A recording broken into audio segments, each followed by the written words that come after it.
Whether it's the more famous Declaration of Independence Thomas Jefferson penned, the local Mecklenburg Declaration, U.S. Constitution, the amazing vision of the men who passed that document, who sat down, wrote it, passed it, and handed it down to us and future generations. I look back in awe at what they were able to do, the foresight of what they were able to plan and prepare and provide us as a nation. I think we take for granted today. The ability that what they set forth was an individual rights. It wasn't rights of a group, it wasn't rights of the state, it was rights of individuals. And that individual rights has been tested over the years. And in some ways we as Americans have failed. In a lot of ways we've succeeded. This particular event for me is significant because it actually marks a time in Charlotte Mecklenburg's history where we really began to understand that freedom was not just for one group of people, but for everybody. May 20th, 1963, civil rights movement is on. It's been on for a while. 1954 is when the Brown decision said that schools and everything else really should be desegregated.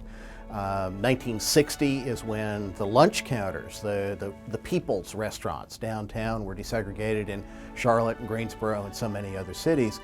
But in 1963, the power structure in Charlotte still had not given up segregation in their restaurants and the fine hotels. And on May the 20th, which is traditionally the day back to the Mecklenburg Declaration of Independence and the Mecklenburg Resolves, that we celebrate freedom here in Mecklenburg County. Reginald Hawkins, Dr. Reginald Hawkins, who was an African-American dentist, someone who had been pushing for desegregation, had been marching to desegregate the hospital, to desegregate the YMCA, to desegregate the airport, led yet another march on May the 20th, 1963.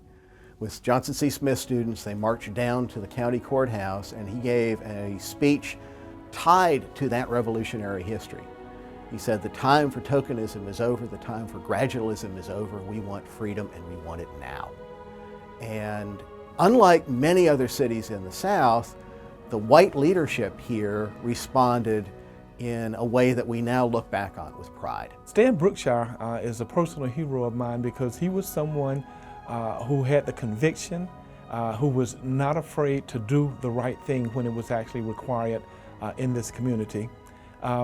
He recognized that many cities across the South were beginning to change, to begin to address the issues of racism and discrimination, especially as it related to access to places of public accommodation.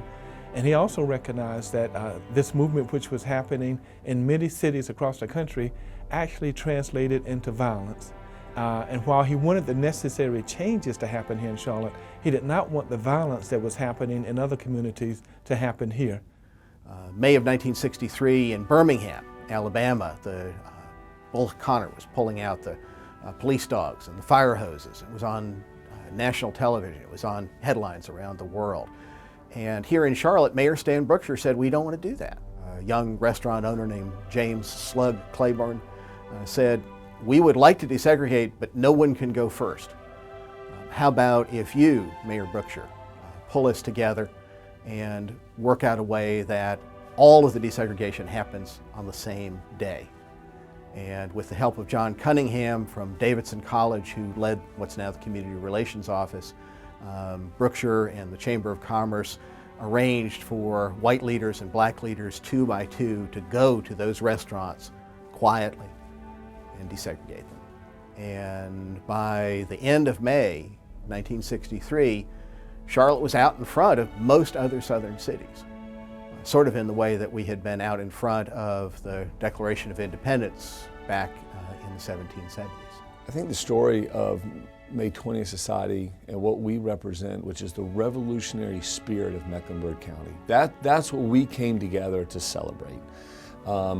And you look at series of moments in our local history where that was personified, whether it is Captain James Jack volunteering to ride through, at the time, enemy territory, several hundred miles to declare freedom in the U.S. Capitol at the time, the Continental Congress, that moment in history is tremendous in individual valor.